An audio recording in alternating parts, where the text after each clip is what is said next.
So today we're going to be making adjika. This Georgian chili paste uses Romano peppers, red chilies, cilantro, Thai or purple basil, parsley, garlic, blue fenugreek, ground marigold, ground coriander seed, and sunflower oil. And if you're new here, I'm Maggie. This is No Frills Kitchen, where I help you cook with confidence with nothing fancy required. The first thing we're going to do is prep our peppers and chilies. So cut the stem off of your peppers and split it down the middle. Remove the ribs and the seeds and then roughly chop them. Because we're making this adjika in the food processor, you don't need to chop them super finely. However, a rough chop is going to make sure everything gets evenly minced.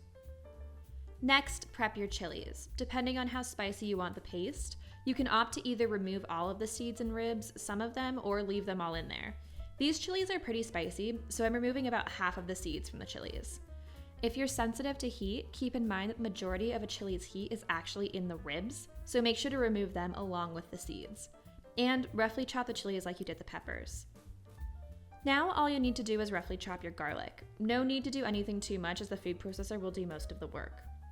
By the way, if you're finding this recipe helpful, please give it a thumbs up, as it helps more people find my videos. Add your peppers, chili, and garlic to the bowl of the food processor. Pulse a few times until everything is very finely chopped. In Georgia, this is actually typically done in a hand crank meat grinder, but it's super easy to do in a food processor.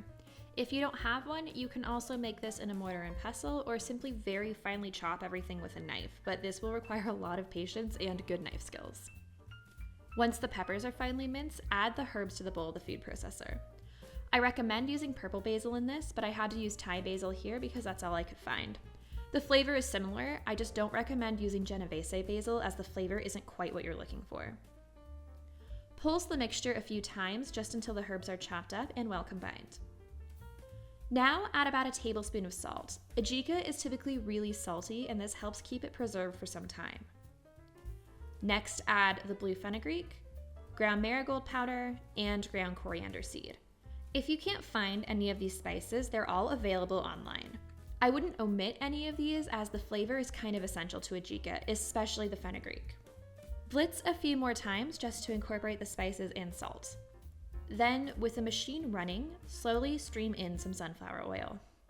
Now, all you need to do is transfer your adjika to a dish or jar and refrigerate until you need to use it. The flavors will mellow and blend over time, so I recommend making it at least a day before using it in a recipe like chakhokhbili or chakapuli. If you like this recipe, make sure to hit the subscribe button so you don't miss my next videos. Enjoy!